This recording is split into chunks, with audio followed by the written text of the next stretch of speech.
नाशिकमधील लक्ष्मी ज्वेलर्स, सोने व चांदीचे उत्तम ठिकाण।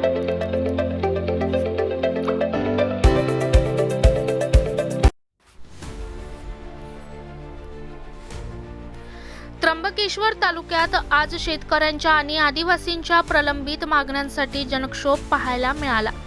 अखिल भारतीय किसान सभेच्या वतीने आज त्र्यंबकेश्वरमधील जव्हार फाटा येथे जोरदार ठिय्या आंदोलन करण्यात आले। पायी चालत आलेल्या हजारो आंदोलनकर्त्यांमुळे दुपारी 1:30 वाजेपासून ते संध्याकाळी 5:30 वाजेपर्यंत वाहतूक पूर्णपणे ठप्प झाली होती। काय होत्या त्यांच्या मागण्या आणि प्रशासनाचे काय दिले उत्तर, पाहूयात आमचा हा सविस्तर रिपोर्ट। त्र्यंबकेश्वरचा जव्हार फाटा परिसर आज लाल झेंड्यांनी आणि घोषणाबाजीने दणाणून गेला होता। अखिल भारतीय किसान सभा त्र्यंबकेश्वर तालुका कमिटीच्या वतीने विविध 37 मागण्यांचे निवेदन प्रशासनाला देण्यासाठी हे आंदोलन पुकारण्यात आले होते। विशेष म्हणजे हे सर्व आंदोलनकर्ते हर्सुल येथून पायी चालत त्र्यंबकेश्वरमध्ये दाखल झाले होते। दुपारी 1:30 वाजेच्या सुमारास आंदोलनकर्त्यांनी जव्हार फाटा येथे रस्ता रोखून धरला। यामुळे नाशिक त्र्यंबकेश्वर आणि जव्हारकडे जाणारी वाहतूक तब्बल 4 तास ठप्प होती। यावेळी किसान सभेचे नेते इरफान शेख यांनी उपस्थितांना संबोधित केले। त्यांनी प्रशासनाच्या धोरणांवर सडकून टीका केली। वन हक्क कायद्याची अंमलबजावणी, जल जीवन मिशनमधील भ्रष्टाचार, रेशन कार्ड आणि पेन्शन योजनांमधील त्रुटी अशा अनेक मुद्द्यांवर त्यांनी परखडपणे आपल्या मागण्यांचा पाढा वाचला। आंदोलन सुरू होऊन बराच वेळ झाला तरी अधिकारी फिरकले नसल्याने आंदोलनकर्त्यांमध्ये संताप व्यक्त होत होता। तहसीलदार जाधव हे आंदोलनस्थळी उशिरा पोहोचल्याने किसान सभेच्या कार्यकर्त्यांनी आपली नाराजी व्यक्त केली। अखेर प्रशासनाच्या वतीने मागण्यांबाबत सकारात्मक पावले उचलण्याचे आश्वासन देण्यात आले। तहसीलदारांनी आश्वासित केल्यानंतर आणि मागण्यांचे निवेदन स्वीकारल्यानंतर हे आंदोलन तुर्तास मागे घेण्यात आले। मात्र हे आंदोलन इथेच थांबलेले नाही। जव्हार फाट्यावरून आता हे सर्व आंदोलनकर्ते आपल्या मागण्यांचा पाठपुरावा करण्यासाठी नाशिकच्या दिशेने पायी रवाना झाले आहेत। शेतकरी आणि आदिवासी बांधवांच्या या मागण्यांकडे आता सरकार कशा पद्धतीने पाहते हे पाहणे महत्त्वाचे ठरले। ब्युरो रिपोर्ट, रामदास शीतसह स्टार लोकशक्ती न्यूज, त्र्यंबकेश्वर। बरोबर आहे ना? सुटले पाहिजे ना? त्याच्यावर साहेबांनी थोडंसं स्पष्टीकरण असं दिलं का हर्सुलला आम्ही सोमवारी 17 म्हणजे सोमवारी आले होते ना। हा, सोमवारी हर्सुलला म्हणे आलो आणि तिथं तुम्हाला त्यांनी सांगितलं, मी नव्हतो तेव्हा कलेक्टर आणि SP साहेबांनी एक मीटिंग लावली होती, तिकडे आम्ही गेलो होतो। तर तेव्हा यांनी सांगितलं का तुमचे जे पण प्रश्न आहेत आम्ही 31 तारखेपर्यंत आपल्याला सोडवता येतील असं साहेबांनी तिथं सांगितलं होतं, असं तुम्हाला माहित असेल, बरोबर आहे ना? परंतु काय झालं साहेब, आपण जरी आश्वासन दिलं का 31 जानेवारी पर्यंत आमचे प्रश्न तुम्ही सोडवणार, परंतु अडचण अशी आहे का 1 दिवसात आणि 1 मीटिंग मध्ये हा प्रश्न न सुटणार आहे। जसं आपण एक सिक्वेन्सने गेलो, नंबरने जर गेलो तर पहिला आपला प्रश्न होता वनाधिकारचा, आणि वनाधिकारच्या प्लॉट मध्ये आपण पाहिलं त्याची कमिटी जी केली आहे ती उपविभागीय लेवलला आहे, म्हणजे कुठं प्रांत लेवलला, बरोबर आहे ना? हे सगळं तुमच्या तोंडपाठ आहे। आता झालं काय, आपल्या तालुक्यात आपले सगळे अर्ज घेतले तहसील ऑफिसने जमा केले, हे बरोबर आहे? बरोबर आहे ना? आता तहसील ऑफिसने ते कुठे पाठवायला पाहिजे? प्रांतकडे। पहिली गोष्ट त्यांनी घ्यावूच नाही, त्यांचा अधिकार नव्हता। साहेब तुम्ही घ्या, जरा सिक्वेन्सने घ्या। आणि तसंच आम्ही कलेक्टर साहेबांना सांगितलं, आणि तुम्ही कमिशनर साहेबांकडून आले असतील त्यांनाही सांगू, आम्ही रेव्हेन्यू मिनिस्टरला हेच सांगणार आहे, CM ला पण हेच सांगणार आहे। तर याच्यामध्ये जे आपल्याला फॉरेस्ट खात्याकडे हे द्यायला नाही पाहिजे होते, तहसीलने घोडचूक केली आणि ते फॉरेस्टकडे दिले।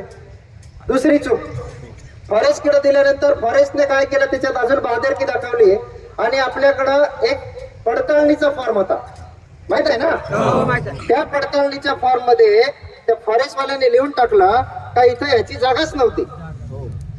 मग शासनाने आपल्याला GPS मशीन दिले होते, माहित आहे ना ते मशीन? जेवढं आपल्या क्षेत्रात जागा आहे तेवढं आपण मोजत फिरलो आणि ते क्षेत्र त्याच्यात लिहिलं, बरोबर ना? मग जागा नव्हती कशी काय? जर त्याने ते मोजलं, त्याचं क्षेत्र ते GPS ने आला, आपल्या काय कोणी लिहिलं नाही, मग ते क्षेत्र तिथं लिहिलं तरी याचा प्लॉट ताब्यात नव्हता, बरोबर ना? मग त्याच्यात अजून दुसरा शहाणा यांचा तलाठी, कलेक्टर साहेबांना तेही सांगितलं का हे गावात राहतच नाही, बरोबर आहे का नाही? 1, 2, 4 राहत असतील, जाधव भाऊसाहेब जवळ आहेत म्हणून त्या प्रमोशनवर आहेत मला माहित नाही, पण बहुतेक तलाठी कुठं? नाशिकला. आणि कलेक्टर कुठं? ऑफिस मध्ये. हा घरी. तर मोठा कोण? कलेक्टर साहेबांना ते पण आम्ही सांगितलं, त्यांनी सांगितलं आम्ही फुलफिल प्रत्येक सजेला एक तलाठी दिलाय. साहेब बरोबर आहे का? मग त्यांनी अटेंड राहायला पाहिजे हा एक प्रश्न तुम्ही तो घ्या. आपला पॉईंट नोट करायला लावा कोणाला तरी, कोणीतरी करा, हे प्रोसिडिंगच करायचं.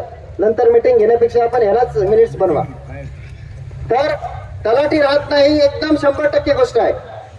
त्या तलाठ्याने काय केलं, आपल्या त्याच्यावर तो पण होता ना, बरोबर आहे ना, त्याने पण लिहून टाकला, त्याच्या ताब्यात नव्हता. आता आपण शासनाकडे भांडून एक प्रतिनिधी घेतला होता, तो गावचा ज्येष्ठ नागरिक. एक मोठा मोर्चा आपण काढला होता हर्सुलला. त्यावेळेस मोरवाल साहेब होते, आजारी होते तरी आले. आपण खुर्ची दिली, म्हटलं साहेब बसा.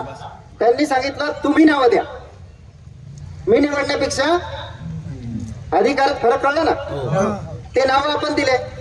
आता येडा बिचारा तो ज्येष्ठ नागरिक, त्याला एका दोन पण कळेना. तलाठी, त्याच्यानंतर तो फॉरेस्टर यांनी सही आणि त्याची सही किंवा अंगठा, बहुतेक अंगठेबाजच होते आपले. काय लिहिलं आंधळ्या डोळ्याला काय त्याला कळत? आंधळ्या डोळ्याला नाही, उघड्या डोळ्याला कळत नव्हतं. आणि मग नंतर ती फाईल निघाली, आली तिकडून वरती, बरोबर. आता त्याच्यात आपण काय केलं का, ती फाईल जी होती पडताळणीच्या आधी त्यांनी सह्या कोणी केल्या नव्हत्या, हे बरोबर. आपण तीच फाईल ग्रामची जी कमिटी आहे, वनाधिकार कमिटी, हिने त्याला मंजुरी दिली आणि ती ठेवली ग्रामसभेवर, बरोबर. आता ग्रामसभेवर ठेवल्यानंतर पेसा कायदा आपल्या भागाला लागू होतो. हे त्र्यंबकला पण पेसा कायदा खूप जास्त नाराजी व्यक्त केलेली आहे. साहजिक आहे इरफान भाई, आपण नाराजी व्यक्त केली, परंतु सुरुवातीच्या 2 दिवसामध्ये माझ्या घरामध्ये स्वतःच एक कॅन्सर पेशंट असल्याने मला तिकडे घरी जावं लागलं. त्याच्यामुळे मला उशिरा आपल्या आंदोलनाला सामोरं जाता आलं. बहुतांश विषय तहसीलदार किंवा तहसील कार्यालयाशी संबंधित आहे असं आपण सांगितलं. तुम्ही सांगितलं की 1 पाऊल आपण पुढे या, तर मी आपल्या साक्षीने सांगतो 1 ने 10 पावलं पुढे यायला आम्ही तयार आहे. इथून पुढे आमचं कार्यालयाने मी स्वतः प्रत्येक गोष्टीमध्ये आपल्या आदिवासी बांधवांच्या सोबत असेल. जेव्हा आपल्याला गरज पडेल त्या प्रत्येक वेळेला आम्ही हर्सुलला स्वतः येऊ, ठाणा बडाला येऊ, आमच्या कार्यालयाचे दिवस तिथे फिक्स करून देऊ. तुम्हाला त्र्यंबकला याची गरज पडणार नाही. आमच्या कार्यालयाशी संबंधित कोणतेही विषय असू द्या, एकाही आदिवासी माणसाची पिळवणूक होणार नाही झाली, तुम्ही माझा नंबर देतो, मला थेट फोन करायचा, अर्ध्या रात्री मी तुमच्या सोबत असेल. मी स्वतः गरीब माणसाच्या शेतकरी कुटुंबातच जन्माला आहे, पण माझी आणि तुमची भेट थोडीशी मागे पुढे झाली. आम्ही सुद्धा मार्क्स साहेबांचाच अभ्यास केलाय, आमच्याही डोक्यात मार्क्सच आहे, हे पण मी तुम्हाला सांगतो. आणि त्याच्यामुळे मला आज खरं तर वाईट वाटलं, जे आपण नाहीत तशी आपली प्रतिभा आदिवासी बांधवांमध्ये आणि आमच्या आया भगिनींच्या मनामध्ये गेलेली आहे. त्यांनी सांगितलं की ब्रिटिशांनी अधिकारी आपल्या अंगावर थोपवला. इरफान भाई, आम्ही अधिकारी नाही, आम्ही सेवक आहे. आणि आम्ही सेवक म्हणूनच तुमचं काम करू, नोकर म्हणूनच तुमचं काम करू. तुम्हीच मालक आहे, जनताच मालक आहे, जनताच मालक राहणार. हे पण आम्हाला मान्य आहे की आमच्या अगोदरच्या काही लोकांनी, काही कर्मचाऱ्यांनी, जसं यांनी सांगितलं आता की फाईली काही आपल्या गहाळ झाल्या, काही कागद गहाळ झाले. आपल्या लोकांना, आमच्या कर्मचाऱ्यांमुळे त्रास होतो, पण इथून पुढे तसं कधीही होणार नाही, ही मी तुम्हाला सगळ्यांच्या साक्षीने इथे आज ग्वाही देतो. कोणताही कागद हरवणार नाही, कोणाचंही काम आमच्या कार्यालयात थांबणार नाही. आलेल्या माणसामध्ये सगळ्यात पहिले गरिबांचं आणि आदिवासी समाजाच्या लोकांचं काम होईल, बाकीच्याचं काम नंतर होईल. श्रीमंताचं काम नंतर करू, पहिलं आपलं काम.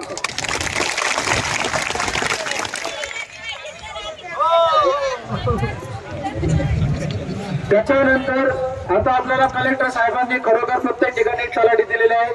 प्रत्येक तलाठी आपल्याला गावात येतील, जे तलाठी गावात येणार नाही त्यांच्यावर आम्ही कारवाई करू. तिथे कोणालाही दया माया दाखवणार नाही. मला या ठिकाणी येऊन 2 महिने झालेले आहेत. त्र्यंबक तालुका आम्हाला समजायच्या आत, आमच्या पाठीमागे नगर परिषदेची निवडणूक, त्याच्यानंतर महानगरपालिका निवडणूक, त्याच्यानंतर निवृत्तीनाथ महाराजांची यात्रा, अशा ह्या गोष्टींमुळे माझा आणि तुमचा भेट होऊ शकली नाही. मला हर्सुलला तरी हर्सुलला माझे 2 चक्कर झाल्या. एकदा अतिवृष्टी झाली तेव्हा सुद्धा मी एकदा येऊन गेलो. पण नक्कीच आमच्या तुमच्यामध्ये थोडासा एक अंतर निर्माण झालं. पण एक तुम्हाला सांगतो की यापुढे तुम्हीच पुढच्या भाषणात म्हणणार की नाशिक जिल्ह्यात सगळ्यात चांगलं सहकार्य कोणाचं आहे, तर ते त्र्यंबकेश्वर तालुक्याचा आहे. आणि हा तालुका इरफानभाई आदिवासी समाजाला सगळ्यात पुढे 1 नाही 10 पाऊल पुढे येऊन काम करणारा तालुका असेल. आमचं कार्यालय सुद्धा 10 पाऊल पुढे येऊन काम करणार असेल. आमच्या कार्यालयाच्या कुठल्याही कर्मचाऱ्यांनी जर आपल्या कामामध्ये अडथळा आणला तर समजायचं त्या कर्मचाऱ्याचा आमच्या तालुक्यातला तो शेवटचा दिवस असेल. त्याला अजिबात तिथं दया माया सापडणार नाही. तुमचे जेवढेही प्रश्न आहेत त्याच्यामध्ये इरफानभाईंनी किंवा आपल्या कुठल्याही व्यक्तींनी एक समिती स्थापन करून आमच्याकडे यावं. प्रत्येक विषयाचा आम्ही एक टाइमलाईन ठरवून की ह्या दिवसापर्यंत हे काम होईल.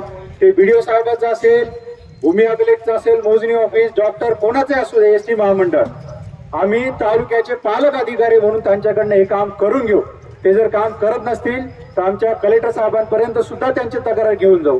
पण इथून पुढे असं होणार नाही की आमचं कार्यालय किंवा इतर डिपार्टमेंटचं काम होणार नाही आणि आम्ही शांत बसलोय, असं अजिबात होणार नाही. माझी आणि आपली आज खऱ्या अर्थाने ही पहिलीच भेट आहे.